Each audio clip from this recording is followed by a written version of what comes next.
What you are about to hear was never meant to be spoken aloud because it challenges the story America tells about itself. The idea of purity, the idea of progress, the idea that darkness belongs only to distant lands and forgotten centuries. But the truth hides in plain sight. It hides in broken towns, on forgotten hills, and in the faces of women born into bloodlines, so twisted that their very existence became a curse whispered about but never confronted.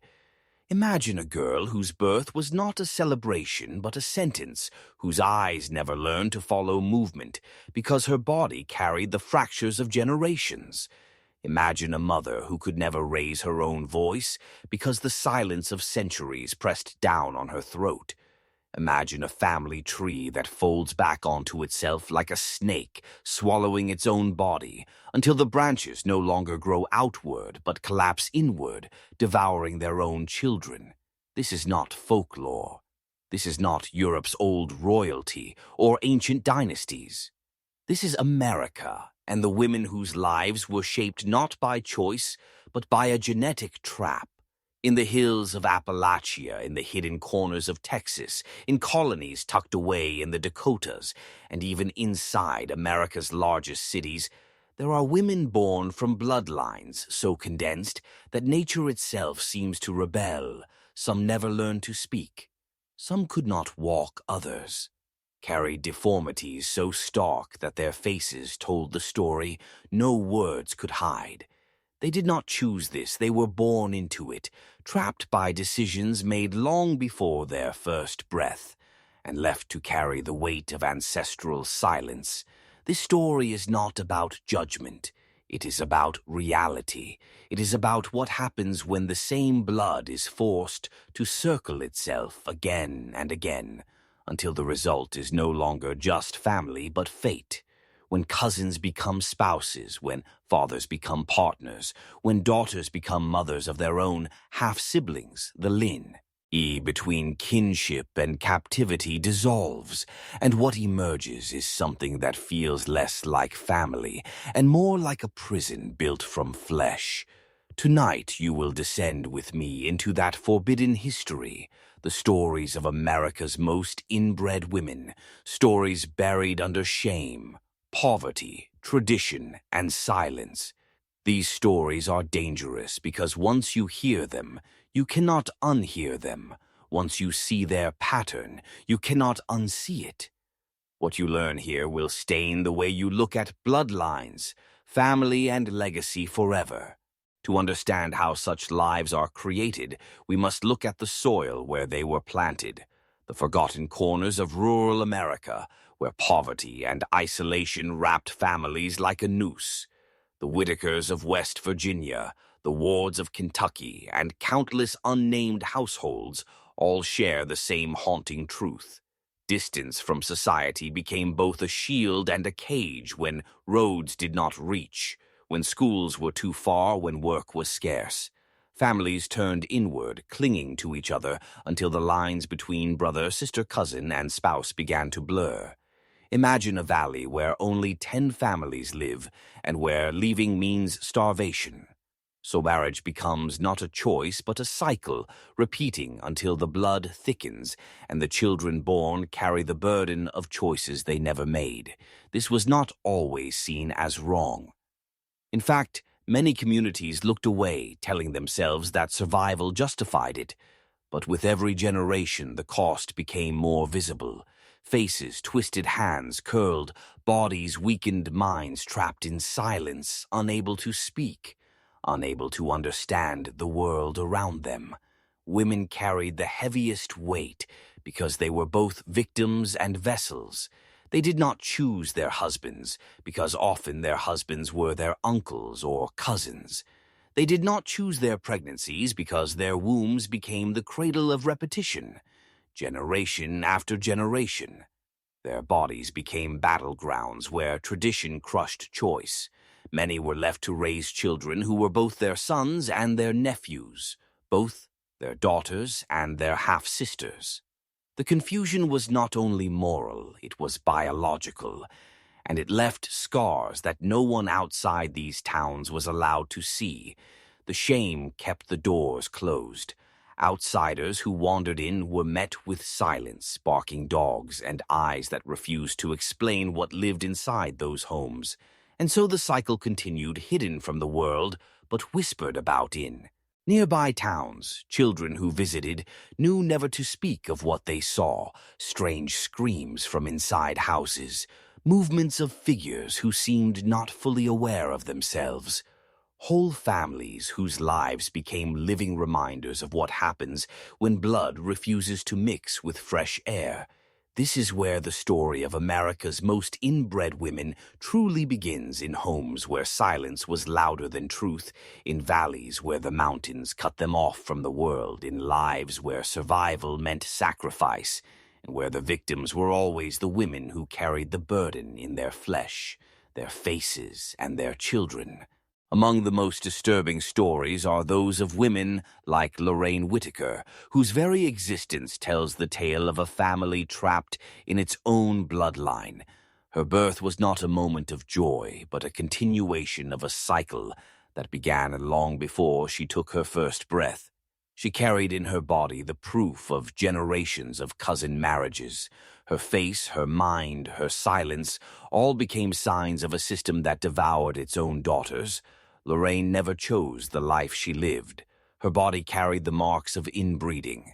Her ability to think and speak was stripped away before she even had a chance to grow. In many ways, she was a prisoner in her own skin, trapped inside a mind that could not fully connect to the world around her. Yet, when outsiders looked into her eyes, they felt a strange pull, because behind the silence was pain, behind the stillness was a story too heavy for one person to carry. Her mother, too, had been born into the same trap she raised Lorine, knowing she could never escape the judgment of outsiders, but also knowing she could never undo the choices made by generations before her. In the world beyond the hills, people lived with freedom of choice. But in this hidden corner, daughters like Lorine were born already sentenced, their futures sealed by bloodlines that circled back on themselves again and again. The women of families like the Whitakers became symbols of both suffering and survival. Their lives revealed how powerful family bonds could be, yet also how destructive when turned inward. They were reminders that love and loyalty without boundaries can become poison. They were reminders that poverty and isolation can twist human bonds into chains that suffocate instead of protect. Those who met Lorine often described the silence of her world. The sounds she made were not words, but fragments of a trapped spirit. Her movements were slow, her awareness limited, yet her presence unforgettable. She embodied the tragedy of a family that could not escape itself. She embodied what happens when human beings are born into a nightmare they did not create. And yet to blame her or any of the women in these stories would be a mistake. They were not the cause, they were the result. They were the living proof of cycles set in motion by others. They bore the consequences while the world looked away, pretending not to see the cost that silence demanded. The world outside often treats these families as spectacles. Neighbors whisper, outsiders travel miles just to stare. Reporters write their names as curiosities. But what is often forgotten is the human weight carried by the women inside these homes. They were not sideshows. They were daughters, mothers, sisters, who never had the chance to live as anything other than victims of a history they did not choose. When people speak of the Whitakers or the inbred families of Kentucky, they often focus on the strangeness, the shocking behaviors, the sounds, the silence, the deformities. But beneath all that, there is a story of systemic neglect, generations left behind by the government, by society, by education, by medicine. The mountains became walls, and the silence of the outside world became permission for the cycle to continue. In many of these homes, the women became caretakers for children who could not speak or walk, while also living with their own disabilities. They were mothers raising sons who were also cousins, daughters who were also nieces, sisters who were also mothers. The tangled bloodlines created tangled lives, and yet the women bore the heaviest role they were expected to endure, without complaint, to raise children in poverty, to feed families with nothing, to protect homes from the judgmental gaze of outsiders who would never understand what survival looked like in those hills. Some families even became defensive violent when strangers tried to peer into their world. Barking dogs guarded porches, eyes glared from windows, and silence fell heavy on the land. It was a silence both of shame and of protection, a silence that said, "We will not explain ourselves," a silence that kept daughters trapped inside cycles that might have been broken had help ever truly reached them, but help rarely came. The world turned its back, and these women carried on in shadows. Some lived entire lives without ever leaving their valleys. Some were born, gave birth, and died without once setting foot in a world that offered freedom and choice. They became ghosts long before their bodies were gone, living symbols of how isolation and silence can destroy a family from the inside out. And as generations passed, the weight grew heavier, the deformities sharper, the silence deeper, the cycle darker. The women who might have been voices for change were left voiceless, their stories buried in shame and poverty, their names remembered not for who they were, but for what their blood had done to them. There is a haunting truth hidden within these stories. It is the way generations of silence shape not just families, but entire communities. Once inbreeding begins, it rarely stops easily, because shame builds walls that outsiders cannot break, and poverty leaves people with no road out. Every choice to marry within blood is followed by children who carry both the physical and the spiritual weight of that decision, and it is the women who become the keepers of this burden. In the case of the Whitakers and families like them, daughters were often born into households already fractured. Their brothers became their husbands, their uncles became their fathers, their cousins became their children. The boundaries that protect identity dissolved, and what remained was a web of relationships that trapped them, like flies caught in threads too strong to escape. A girl born into that cycle was never seen as an individual. She was seen as another vessel, another body, to carry the bloodline forward, no matter the cost. Some of these women lived with deformities that marked them from birth. Twisted limbs, eyes that could not focus, mouths that could not form words. Others carried invisible wounds, their minds fractured, their understanding broken. Yet they were still forced to play the role of mothers. Their wombs demanded to continue what history had already decided for them. Survival was no longer about choice, it was about repetition. And with every generation, the cycle sank deeper into darkness. The tragedy of this is not only genetic, it is emotional. Think of a girl who grows up never learning her worth, never knowing freedom, never seeing herself as more than a daughter, destined to give birth in silence. She is taught to obey, to hide, to protect the secret that her family guards with silence. She may never go to school, never leave the valley, never hold a future of her own. Her entire life is contained within boundaries of a family name, and a curse that bleeds from one century into another. And yet behind the silence there were always moments of humanity, small flashes of love. Mothers holding children even if they were born from broken lines. Sisters protecting each other even when the world mocked them. Women comforting each other in kitchens and bedrooms, even as the cycle demanded they keep living as prisoners of their blood. Behind every story of deformity or madness, there is also a story of survival, of women who endured what most would never understand. As the years passed, the stories of these families began to leak into the outside world, first through whispers, then through visitors who came back with tales too strange to be believed. Eventually, reporters and filmmakers turned their cameras toward the valleys, capturing the faces of women whose lives had been hidden for generations. What the world saw was shocking, but what they missed was the deeper truth. These were not monsters, they were victims. The Whitakers became the most infamous example. Their photos spread across the internet, their family name carried like a dark legend.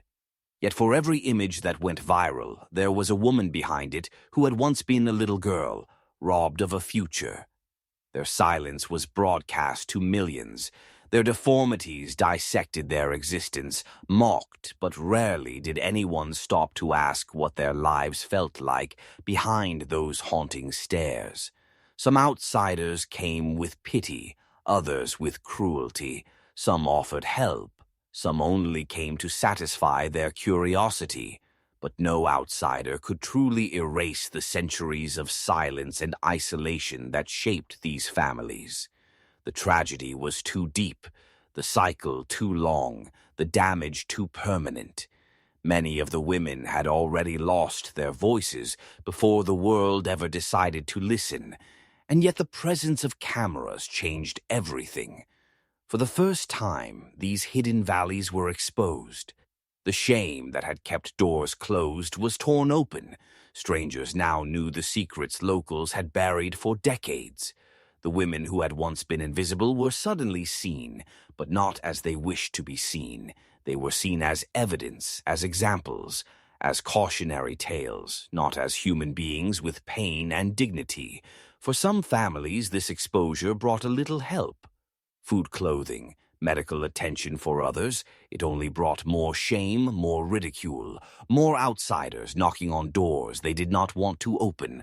The women remained at the center of this storm. Still trapped, still carrying the weight of generations of choices they never made. Their faces became symbols of what happens when society looks away for too long and only returns to stare when the damage cannot be undone. These women became unwilling mirrors held up to America itself. They revealed what happens when poverty meets silence, when tradition meets neglect, when human beings are left to rot in the corners of society. Their lives became evidence that history is not always in the past. Sometimes it is still alive, breathing, suffering, and waiting to be seen. The story of America's most inbred women is not one that ends neatly with solutions or happy endings. It is a story that lingers in the silence of valleys and in the eyes of daughters who never asked to be born into chains. It is a story that forces us to look at what happens when blood turns inward, when poverty isolates, when shame silences, and when generations repeat themselves until there is nothing left but the echo of choices made long ago. These women deserve more than to be remembered as oddities or legends. They deserve to be seen as human beings who carried unbearable burdens. They were born into nightmares shaped not by their own sins, but by the neglect of the world around them. They bore deformities, but those deformities were not their fault. They lived lives of silence, but that silence was not chosen. It was imposed by history, by isolation, by the very mountains that surrounded them, like walls. What makes this history haunting is not only what happened to them, but what it says about us. It shows how quickly society can turn away from those who need help the most, how easily people can look at suffering and call it strangeness, how poverty can become an excuse for cruelty, how shame can be passed down like an heirloom from one generation to the next. These women remind us that hidden in every society there are stories. No one wants to tell stories that rot in silence until they burst into view. And so we return to the faces of women like Lorine Whitaker, her silence, her body, her life, each a symbol of what happens when the cycle is never broken. She never chose her fate, but her existence forces us to confront the reality that history is not always distant. Sometimes it is alive. Sometimes it is standing on a porch in West Virginia, staring back at us with eyes that cannot speak, but still demand to be seen. This is not just the story of the Whitakers or the Forgotten Valleys. Of Appalachia, it is the story of human beings trapped by blood and silence. It is the story of daughters who bore curses they never earned. And it is a warning of what happens when society allows isolation, poverty and shame to turn families inward until the line between survival and destruction disappears. What you have heard tonight is more than dark history. It is a truth that was never meant to be told, but now that it has been spoken, it cannot be unheard.